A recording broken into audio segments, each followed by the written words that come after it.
தமிழ்நாட்டில் பனைமரம் சார்ந்த தொழிலையும் தொழிலாளர்களையும் பாதுகாக்க தமிழகத்தில் கள் இறக்க அரசு பரிந்துரை செய்ய வேண்டும் என்று தமிழக அரசுக்கு கோரிக்கை விடுத்துள்ள தமிழ்நாடு பனை தொழிலாளர்கள் மற்றும் அனைத்து உடல் உழைப்பு கட்டுமான பொது தொழிலாளர் சங்கத்தினர் கோவை மாவட்டம் பெரியநாயக்கன் பாளையம் பகுதியில் உள்ள தனியார் திருமண அரங்கில் இன்று தமிழ்நாடு பனைமரம் பாதுகாப்பு மற்றும் பனைமரம் வளர்ப்பு குறித்த மாநில அளவிலான மாவட்ட தலைவர்களுக்கான கலந்தாலோசனை கூட்டம் நடைபெற்றது.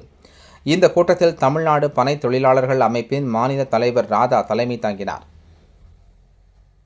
தமிழ்நாடு மாநில மகளிரணி தலைவர் ரீனா என்கின்ற இருதய மேரி முன்னிலை வகித்தார். மாநில மகளிரணி ஒருங்கிணைப்பாளர் சங்கீதா வரவேற்புரையாற்றினார். சிறப்பு அழைப்பாளர்களாக தமிழ்நாடு பனை தொழிலாளர் நல வாரிய மாநில பொதுச் செயலாளர் மாரியப்பன், மாநில பொருளாளர் வசந்தி, மாநில இளைஞரணி தலைவர் சார்லஸ், மாநில இளைஞரணி செயலாளர் ஆனந்த், கோவை மாவட்ட சமூக ஆர்வலர் பெஞ்சமின் ஆகியோர் கலந்து கொண்டு பனைமர தொழிலாளர்களின் வாழ்வை காத்திட தங்களது கருத்துக்களை தெரிவித்தனர். தொடர்ந்து செய்தியாளர்களை சந்தித்து பேசிய அமைப்பின் மாநில பொதுச் செயலாளர் மாரியப்பன் கூறுகையில், தமிழகத்தில் கொஞ்சம் கொஞ்சமாக பனைமர தொழிலும் பனை மரம் சார்ந்த தொழிலாளர்களும் அழிந்து கொண்டே வருகின்றனர். இத்துறையை காக்கவும் இத்துறையை சார்ந்துள்ள பல்வேறு தொழிலாளர்களின் வாழ்வை மீட்கவும் தமிழக அரசு இத்துறைக்கென்று தனி வாரியம் அமைத்திருந்தது. அப்போது இந்த துறைக்கு எர்ணாவூர் நாராயணன் என்பவர் வாரிய தலைவராக இருந்து பனை மரங்களை காக்க பல்வேறு நடவடிக்கைகளை மேற்கொண்டார். பின்னர் அவரது பதவிக்காலம் நிறைவு பெற்றதும் மீண்டும் வாரிய தலைவராக யாரையும் அரசு நிர்ணயிக்கவில்லை. எனவே இத்துறையின் மாநில பொதுச் செயலாளரான தன்னை தமிழக வாரிய தலைவராக நியமனம் செய்ய வேண்டும்.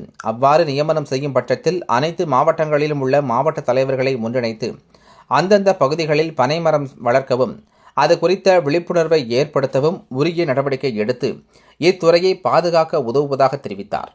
மேலும் தமிழகத்தில் பனை மரத்தின் மூலமாக கிடைக்கும் பதநீர், நுங்கு, ஓலை சார்ந்த கலைகள் வளர்வதற்கு ஆதரவுகள் தர வேண்டும். அதற்கு தமிழக அரசு கள் இறக்க அனுமதி வழங்க வேண்டும் எனவும், அவ்வாறு வழங்கும் பட்சத்தில் இத்துறைக்கான தனி மகத்துவம் கிடைக்கும்.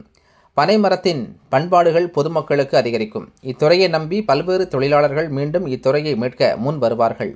அப்பொழுது இத்துறையின் வளர்ச்சி பெருகும் என தெரிவித்தார். எனவே அரசு கருணை கூர்ந்து இத்துறையை பாதுகாக்க கள் இறக்க அனுமதி வழங்க பரிந்துரை செய்து இத்துறை சார்ந்த தொழிலாளர்களின் வாழ்வாதாரத்தை காக்க நடவடிக்கை எடுக்க வேண்டும் என கேட்டுக்கொண்டார்.